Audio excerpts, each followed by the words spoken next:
Alright, hello and welcome to our first programming lecture.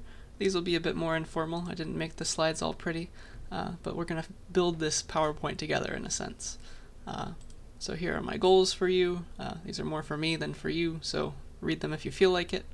But let's get on into it. We're going to learn Scratch today. That's the new programming language.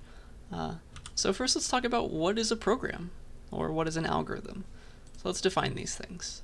So an algorithm, maybe you know how to solve a Rubik's Cube or something like that. I remember learning how to do that in high school. It was wonderful. And so an algorithm is just a sequence of steps. It's like a recipe. It's essentially a recipe. So just remember that. That's all it is. And a program usually has a bunch of algorithms that work together to build some kind of final answer. That's really all a program is. So if I am a computer, I follow instructions. I follow this algorithm's instructions as you tell them to me as the programmer. And now I'm going to pretend to be a computer. So think for a second, maybe pause the video, think for a second, and tell me how to make a peanut butter and jelly sandwich. Here is one for reference. Please tell me. How do I... what is the algorithm to make a PB&J sandwich? Okay, do you have an answer? Well, if I can read your mind, maybe you'll say something like, all right, you get your peanut butter, PB. That's a weird looking top. That's an even weirder looking top. That's as good as that's gonna get. All right, you have your peanut butter, and then you take your jelly, which is maybe in a smaller little receptacle, and then you take some bread. Like, here's my bag of bread. It's got slices inside, and then essentially you just add these things together and you get peanut butter and jelly, right? That's what you would tell me, probably. And then as a computer, with that information, I would... as a computer, I would do exactly what you told me. So I would take the bread, I would put it down. I hope you see where I'm going with this. Got the bread, put it down there, and then I put the jelly on top of that. And then I put the peanut butter on top of that, because that's probably the order you told it to me in, right? And then voila, I have peanut butter and jelly. So simple. But that's not what you meant, right? You meant something different. You meant something in that picture, right? I would follow your instructions to the letter. So I would put the peanut butter on top of the jelly jar, on top of the bread bag. You have to be a bit more specific when you're thinking about writing a program, okay? So you have to think computationally instead. So you must think computationally when you write a program. And what does that mean? Well, your steps have to be small, use small steps, and be very specific. That's essentially what I'm going to teach you how to do, to think critically in a way that lets you write programs that make sense, come up with an algorithm, come up with a recipe that your computer can follow and do exactly what you expected it to do. Okay? That is essentially the goal for the programming part of this class. Okay? So with that, let us do some programming. And so just in case this title looks really weird, every time you learn a new programming language,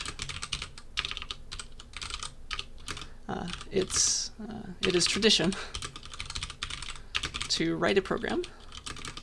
Or it's a tradition for your first program. And this is not going to line break unless I do that. It is a tradition for your first program to output the words, "Hello World." That is the idea. It's like you just gave birth to this brand new program in this brand new programming language that you learned. and you're making it do your bidding. So you're having it speak to you. That's the idea. So let's do that for Scratch. So fire up your web browser of choice and search Google for like MIT Scratch. The real website is scratch.mit.edu. Right there. Go there, click, and I have this nice add-on for Firefox that makes it invert everything, but I think you'd rather see it as you would see it, so there we go. It's a bit lighter now.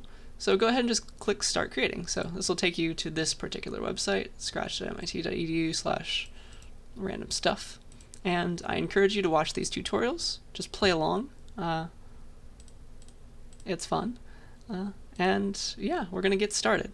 So on the right-hand side is the window where your program is going to execute. So right now there's just a cat inside of it. And this cat, this is very important, this cat is called Scratch Cat, or the Scratch Cat, and there is like lore associated with this cat. So it is, if I remember correctly, there's a Scratch wiki, and this cat is non-binary. It goes by it or he and him. So either one, this is the Scratch Cat. Let us give him the honor that he deserves. So he is a sprite. So a sprite, if you can read that, I don't know if you can, let me see if I can just keep zooming in for fun. Sprite, no, go. Sprite 1 is what it says right there. And I'm sure you see this too if you have it open. But a sprite is just an image, and you can get this image to do stuff, okay? And so that is the window in which your program will execute, and you can see right now that there's a little bit of there's a little coordinate system going on here. Maybe I can just zoom into this whole thing. There we go. So you have an x coordinate. If you can see that, let me go double again. So you have your x coordinate where your current sprite is located, and you can give it a new name. Like we don't want this thing to be called Sprite 1 anymore. Let's call it Scratch Cat. Okay, and you can hit enter, and then of course it's going to move me around, but there's that. And then you can think of this window that your program executes in as like a coordinate system. So as having a coordinate system. So it's like 0, 0 in the middle. If we can get him right in the middle, I don't know how, or we can actually change his x and y coordinates. Where is the actual middle for you? Well, this zooming isn't going to really work. So he's in the middle. And if you want to give him a very precise spot that is not the middle, let's say like 12, 13, you can just start typing. And he has a size, so right now he's at 100%, I would assume. Alright, so we can give him a 200% size. Now he is a giant cat. Perhaps he changed species to one of the big cats. And you can also give him a direction. You can enter in the degrees value, or you could use this little thingy and just have fun whirling him around. But yeah, that is essentially everything we want to, we can control about him. And we haven't written any programs yet, we're just getting used to the interface. We also have this one last thing. We can show him or not show him. So we can start out hidden, and perhaps your program, after you do some stuff, like maybe you add a button, after you click the button, maybe he appears magically. So that's the beauty of this. And so yeah, we have a giant Scratch Cat at the moment, and I think that is all I want to say there. Okay, so that is our sprite, and we can get him to do stuff, and we'll do that in just a second. Then there's also a stage that is behind our Scratch Cat. So you can have as many backdrops as you want, I think, but right now we have a very boring looking one, which is very blank. So we can add a new one. If we go down here, choose a backdrop. We can add a surprise one, or you can draw your own, or find one from like there's a bunch of pre-made ones, like all this cool stuff. And I think it looks like you can also upload just a random picture that you took or you found on the internet. So that's going to be fun for when you're making your programs your own. So let's add a surprise stage. So Scratch Cat in the refrigerator. Okay, sure, let's roll with that. And then there's also multiple sprites that you can have. So you can have characters that interact with each other. Okay, so right now we have our scratch cat, but we can add more. So we can click that and find some random people, some foods. I think food is a good theme because we got a random background that was a fridge. So let's add some stuff like an apple and a banana, and put that there, put that there. And so maybe our program can be the scratch cat walking to this fridge and grabbing one of the things. Let's see if we can do that. It'll take a bit though.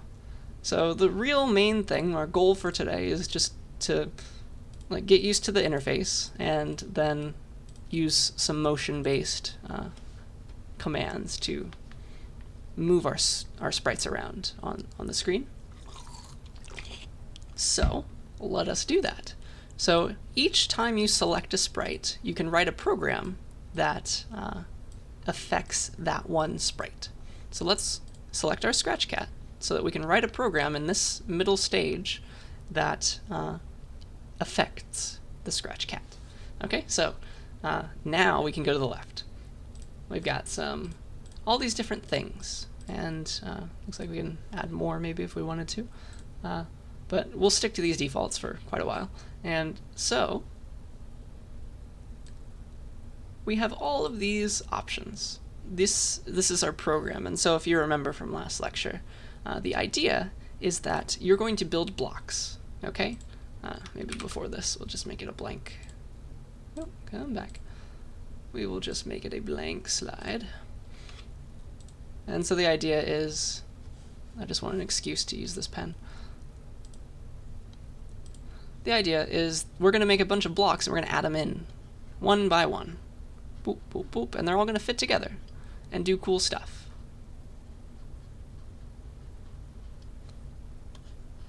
One by one by one. And they'll execute a bunch of different operations. So this is like operation 1, followed by operation 2 because it comes after it, and then operation 3 after that one. So these blocks will execute in order.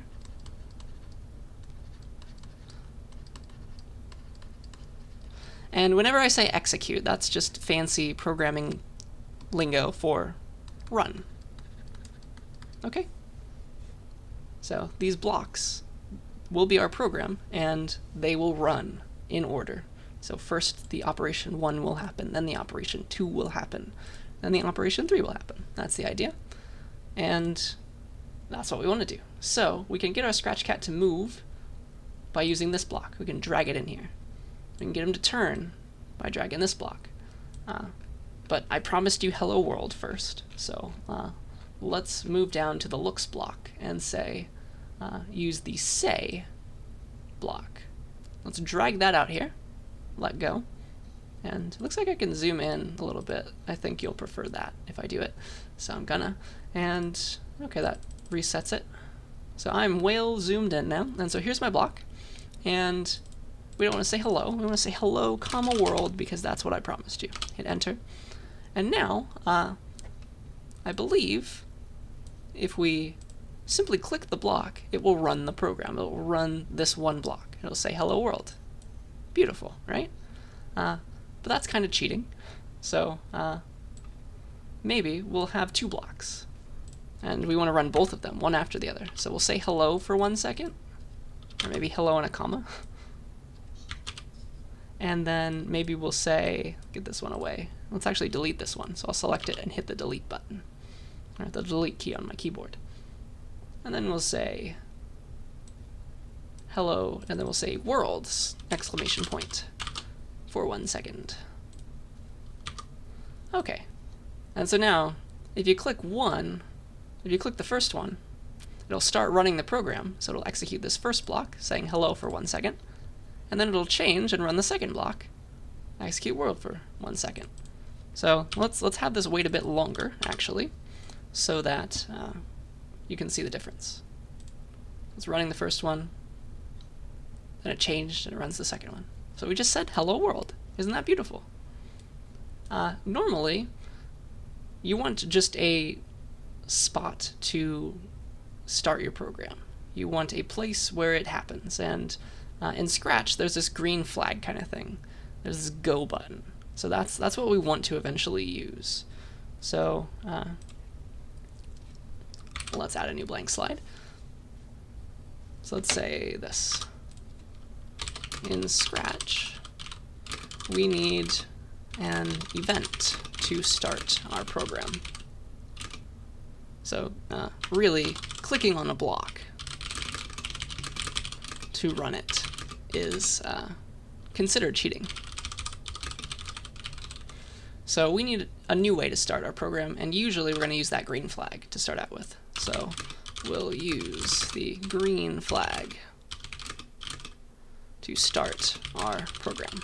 Okay, that will be the event that causes our program to run. All right, so let me draw this little green flag so that we are all aware that's what we need. Whee, there's our green flag. That one. Okay, so oops. Now let us go back. And so we're going to make it so that when we click this green flag, our program will start and it'll say hello and then world. Okay, so let's go down until we find something that looks like a green flag. Okay, so here we have the events blocks. And notice that they look a bit special. See how this block right here and the ones below it, they look like they can be stacked with things on top of them? And then look at these events blocks, most of them. See how nothing can really fit on top of them? That's what it means to be an event, to start a piece of computation. So let's see if I can screenshot that, because that's important. Boop. Boop. And so then I'm going to paste it up in here. So events cannot have any blocks before them because they start a computation. Okay? And so this is real hardcore programming that we're doing. I don't want you to think that because this is all pictorial that you're not actually programming, because you really are. I promise you. So we're writing real programs right now. So an event is something that starts a computation. Okay? And so notice that you can't there's no blocks in the entire drawer. You can look at it, but I don't think you'll find one. There's nothing that's going to fit quite right there because everything's supposed to come underneath and boop, work like that. They always go below an event. All right, so that's the idea. And so we're going to add this, drag it out, put it on top. And so now, when this green flag is clicked, our program will start. It will execute the first block, and then it will execute the second block. Okay? And so I'm going to stop the program here by clicking the stop button, because I want to start it myself by clicking the go, that green flag. Okay? So, hello, world, after 3 seconds, and I think we are good to go. All right. So that is our first program. And I don't know how I want to do this. You can save your programs like this. And be like, load, save to your computer. I think this one is not too in-depth. I think you can recreate it on your own. But if you ever needed to save your program, that's how you would do it. There is also, before I forget, you can do MIT Scratch download. There's also a program. There's an offline Scratch if you ever want to use that, and that might save differently. You can click whatever OS you have, and it's just selecting Windows for me right now because I'm on Windows, but I'm sure it would select Mac if you were on the Mac. And then you can either download it from the Microsoft Store or just download it and install it yourself. So that's an option if you don't want to use the website. I think it might be a little bit different and easier to save stuff. I'm not sure. But there's that. So after you save your program, you can open it right back up and get where you were by loading it. Okay? And then you'll just find that file. Okay, so click the green flag, our program runs. But let's do cooler stuff now. Let's get rid of this program. And let's do some different things when this green flag is clicked. And I really would encourage you to play around with this. And I'm going to give you time to do that too. I'll stop this lecture earlier. I don't know how long a normal class is, like an hour and 15 minutes, but I'll stop early so you can start on your programming assignment. And I'll usually do that. So, all right, just let's try out these fun different things. So, motion, move 10 steps. What the world does that mean? Well, let's put it right there. And if you want to just test it out, you can always just click the block and see what happens. See how the scratch cat moved? Boop, boop, boop. So every time I click this green flag, our program runs, and it just has one block right now. It's going to walk 10 steps. Okay? Well, let's make him a faster walker. Cats are fast, right? So let's have it be 30 steps instead. Now he's walking faster. Okay, this is fun. What are these? Turn to the right 15 degrees when this is clicked. So he's so happy about the fridge, he just turns himself around. Okay, that's fun. What about this one? Turn right. Let's get rid of this one. Or turn to the left, sorry, 15 degrees. Whee! That's fun, isn't it? And you can watch his direction change as you click it. Awesome. What if I put both of these? Turn the left 15 degrees, then turn the right 15 degrees. Nothing happens. Because instantaneously, excuse me, I haven't talked this much in a long time, instantaneously, he both turns left and then turns right. Before your eyes, your computer executes it so fast it does both at the same time in essence. And it looks like you did nothing. But really, you did real work. It's like, I don't know. It's doing useless work, but work nonetheless, right? So, you should never combine these. And also, all right, let's say if I turn left 30 degrees and then right 15 degrees. Whee! What do you think is happening right now?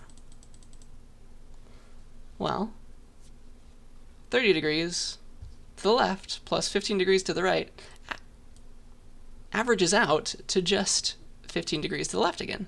Yeah? So really, again, you're doing extra work and then, like, 2 steps forward, 1 step back.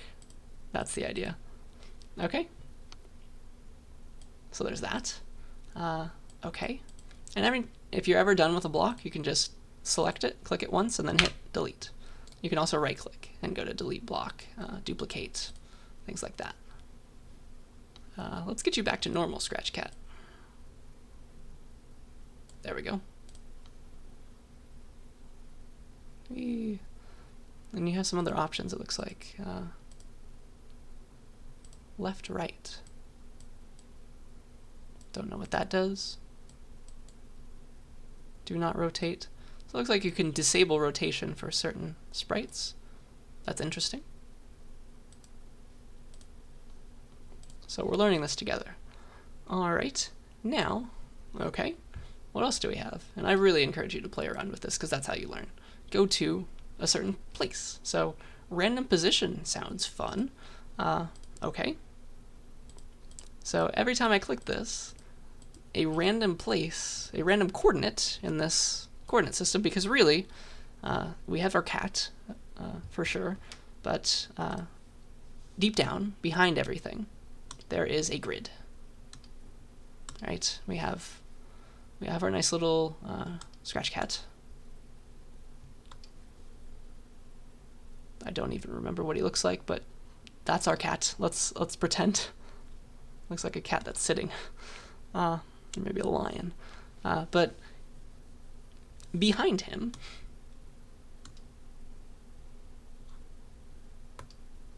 we have X's and Y's, right? Our coordinate system.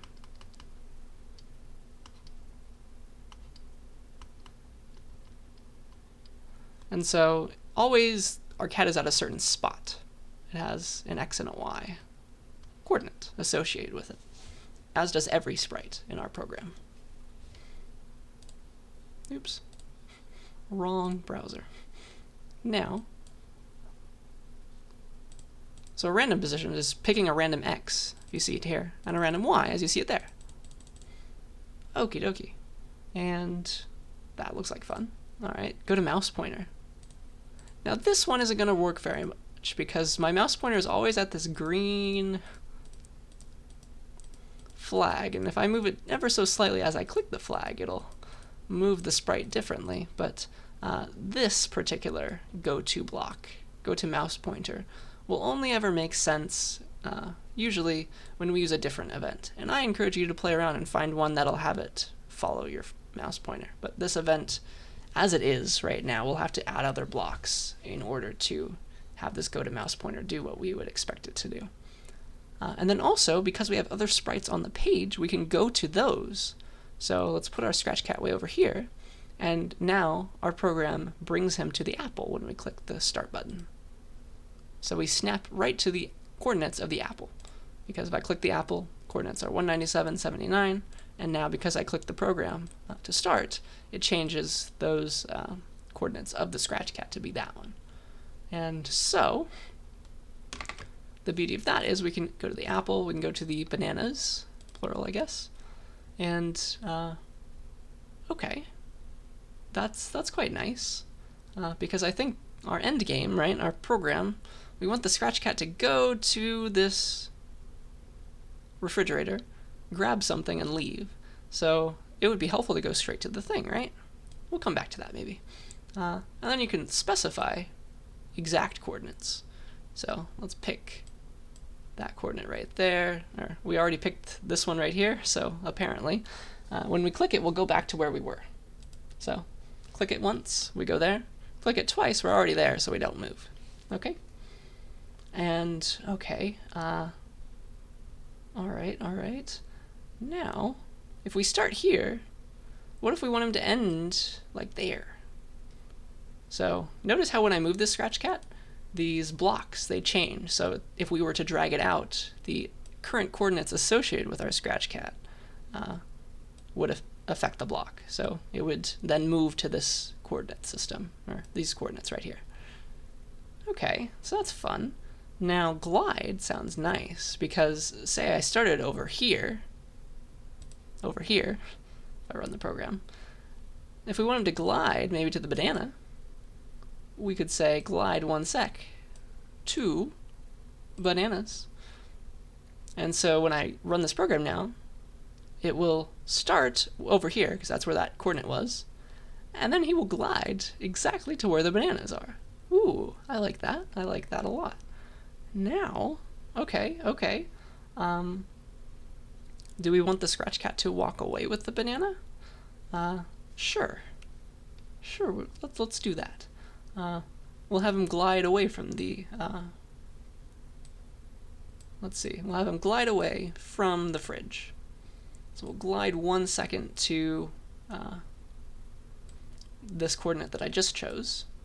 So right now, our program is start out wherever this place is, 120, 79, negative 79. So apparently right there. Then we take 1 second to glide to the bananas, or maybe because we're hungry, we're starving, we can't expend a lot of energy, so it takes us longer to get there. 2 seconds to get to the bananas.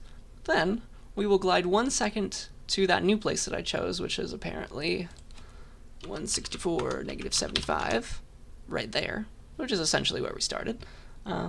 Okay.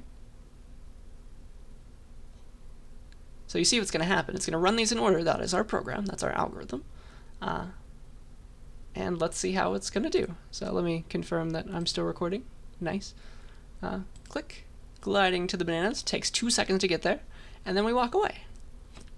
But we didn't take the bananas with us. What is going on here? And let's see if I want to talk about anything else before we get there. Let's see here. I think that's all I wanted to do. Okay, so why don't the bananas move with us? And the answer is because we're not talking about them. This program, this entire window right here that I'm moving around, this program affects the Scratch Cat. Because if you remember to way back, I clicked the Scratch Cat and made a program that affects him. Now, if I click bananas, notice that everything's blank. I have nothing that affects the bananas. So, if we want these bananas to follow our Scratch Cat, we're going to have to do something. I am not sure the best way to do it, but we can figure out what we might do here. That might be helpful. Touching, perhaps. Draggable. I have an idea in my mind, but I want you to come up with your idea and see right now, pause the video, see if you can write a program that makes it so that when you click this button, we run our program as we had it, but also the bananas follow the scratch cat. And so my solution, I think, is going to be the following. And let me write it out for you, because this is what it means to program. So here's my idea. And there's a million ways to do this. That's what it means to write a program. You can do things as however you want. So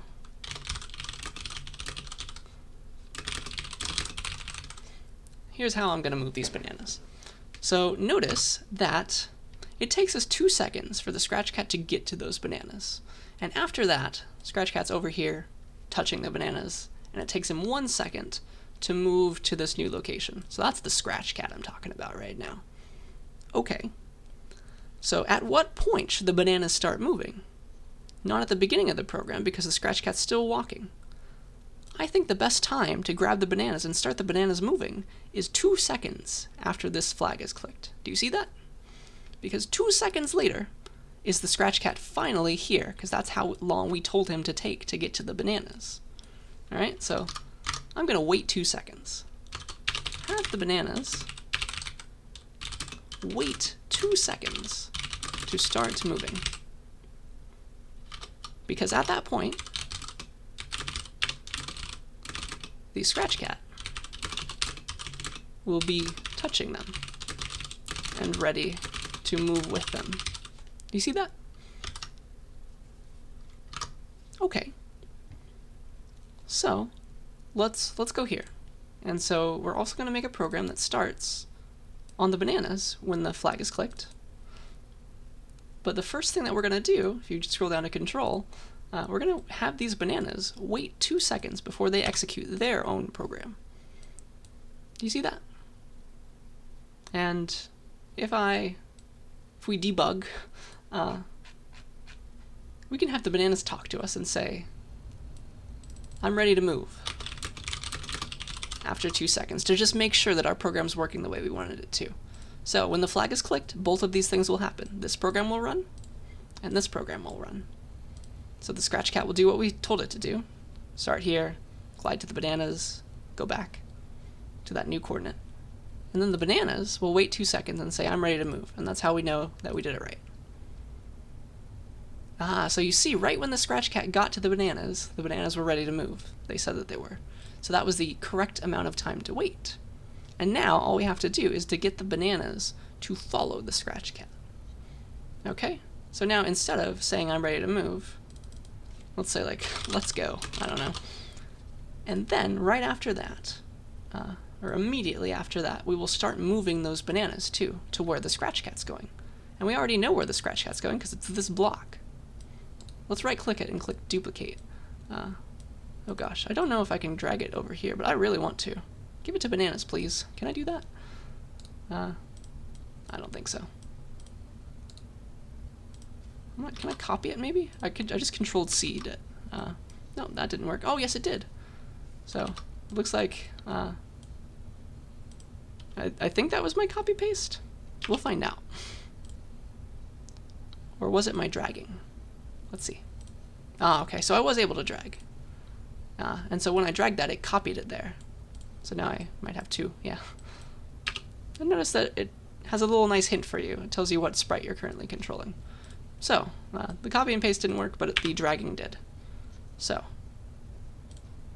just to recap, I wanted this block to be part of the bananas too, so I dragged it to there, dragged it to the bananas, watched them wiggle, and so it copied it there, it kept it the one there, and then it put this one here for us. And so now we're ready to go, I think. So scratch cat, please begin.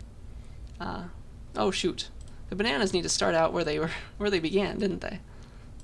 So the bananas, they need to start out here, just like the scratch cat needs to start out at that coordinate system. Because every time we move the bananas, they're just going to end up staying there unless we give them a spot to begin. So that's something we did not do, give them a spot to begin. And what happened to my flag? Oh, there they are.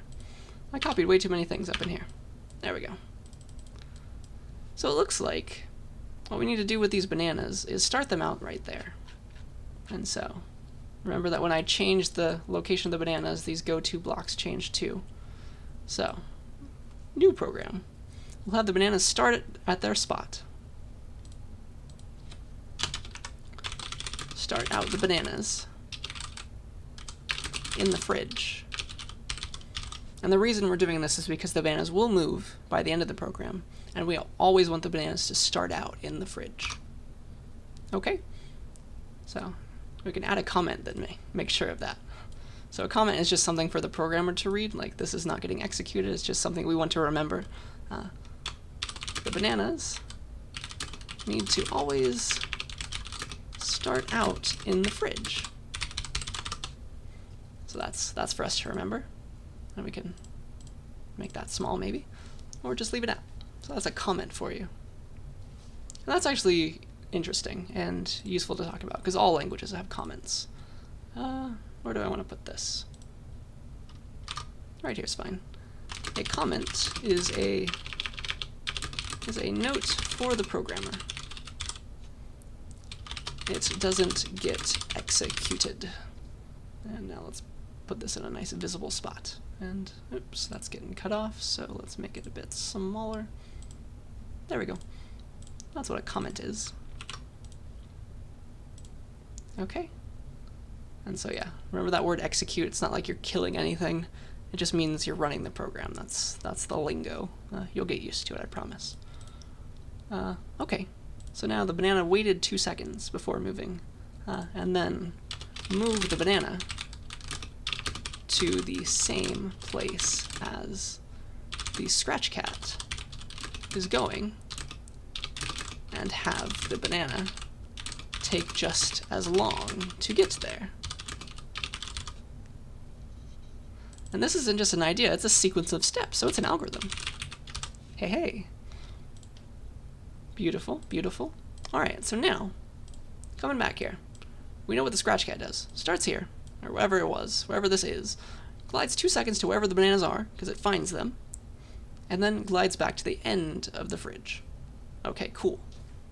Then, at the same time, because all this starts happening when the green flag, when the go flag gets clicked, the bananas teleport to the fridge if they're not there already, and then also they wait 2 seconds because that's how long the scratch cat's going to take to get there, to glide there. And then the bananas want to move with the cat, so they're going to take exactly as long as the cat takes to move to that location. So it's going to go to the same location as the cat in the same amount of time. So with all of that, I think we're ready to run this. Let's see if we're ready. Boop. Whee! And they travel together. Isn't that beautiful? I think it is. And I wonder if we can rearrange these. Like, can the banana go in front of the cat? I'm not sure. Let's see if we can find a way. No, not that.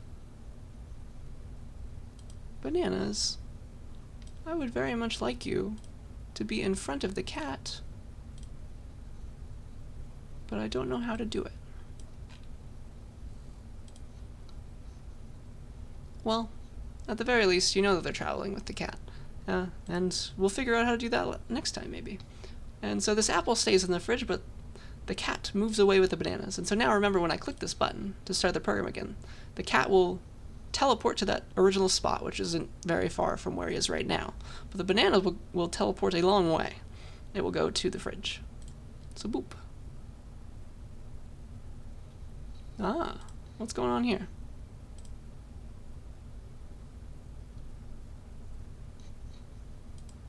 No, it looks like we have a bug in our program.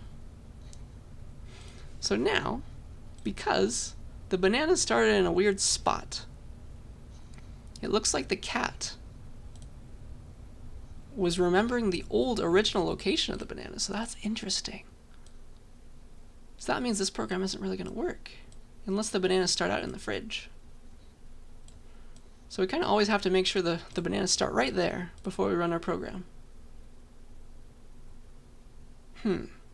Because the cat remembers the old location, the starting location of the bananas.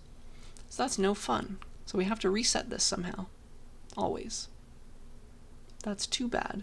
Or, one thing that we can do, I think, is to not have the scratch cat go to the bananas anymore. We can have the scratch cat go to the location we're about to put the bananas at. I think that would be the solution here. So let's drag that. And so this is how you write a program. Weird things happen. Dun dun dun. Hey, I gave you a thing. Where is it? There it is.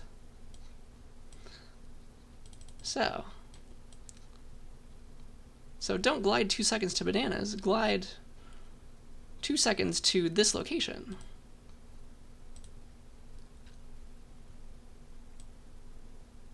So we're going to get rid of the bananas bit.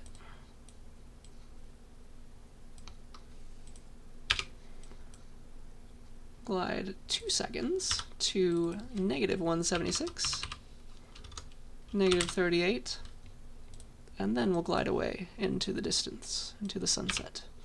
Okay, I think that might do it. So now, even though the bananas are starting over here, the scratch cat and the bananas will morph. They'll teleport to a new spot. And that, I think, is what we want. That's beautiful. Okay. And now if we keep on clicking, no matter how many times we click, everything looks fine. The bananas are still talking to us, which is wonderful. Okay, so I think that is the first program that I want to show you. And then at the very end of all of this, we did our hello world, we did our scratch cat in the fridge. Let me just put that here so that you remember what we did. One of the ideas is alien abduction, and I think, honestly, I think we did enough. So I encourage you to perform your own alien abduction. But what I want to do, first of all, is save this, and I can do File New, I think. Yeah. Yeah, replace. Okay, so you know what? Let's just do alien abduction really quick. We got to find a nice farm-looking backdrop, right? Because that's where everybody gets abducted by aliens. So let's figure this out. This is our farm. There's a hay field, even better. All right. Crop circles and everything. So now we need another sprite. We need the aliens, right, to show up. Spaceship, maybe? Rocket ship might be as good as we get. I already searched for alien ship. We got our rocket ship. All right. That's how we're going to abduct this scratch cat. And so I think the idea is when we start this program, we want to, first of all, act on the cat, because we're going to make him move to this rocket ship. Dun dun dun. So let's have the scratch cat start in this location. So we'll always have him go to the current location where it is now. And then we'll have him go to this location because he's getting beamed up. And then at that point he's in the rocket ship, right? So we'll glide 1 second to this place that I just chose. And so okay, that's him being beamed up. And then we should have him inside the rocket ship because he has been abducted. So we need to hide the cat. So we'll say hide. And then, I guess the rocket ship can stay there for now. Boop. We now have our abducted cat. But the issue is when you start the program again, he starts out hidden. So you can always make him be shown with this little eyeball and then restart the program, or you can put show first. And I'm going a bit faster so that I give you time to do your work as part of this class time. But I'm going to give you this program to look at your leisure.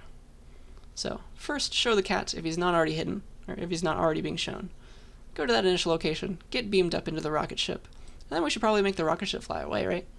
So let's give him a program. So when this is clicked, we should wait that amount of time that it took the cat to get up there, so wait 1 second, and then have the rocket ship fly away. Wait 1 second, and then we'll move the rocket ship, boop, way up there maybe. I guess that's about as high as we can get him. So that's as good as we can do. So we'll have the rocket ship move to -1208, just like that. But again, because everything starts out where you left it, we should always initialize our rocket ship to the place where we want him to start. All right, and so that's another term.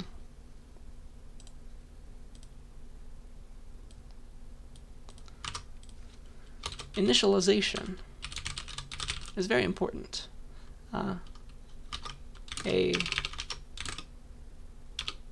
A thing, entity, eventually we'll talk about variables. Something that you can do something to. Very vague, I know. So a thing, entity, or variable is initialized when you give it a starting value. So I had originally not initialized the rocket ship to start where I wanted it to start, and so when I re-clicked this green button, it just stayed where the end of the program placed it.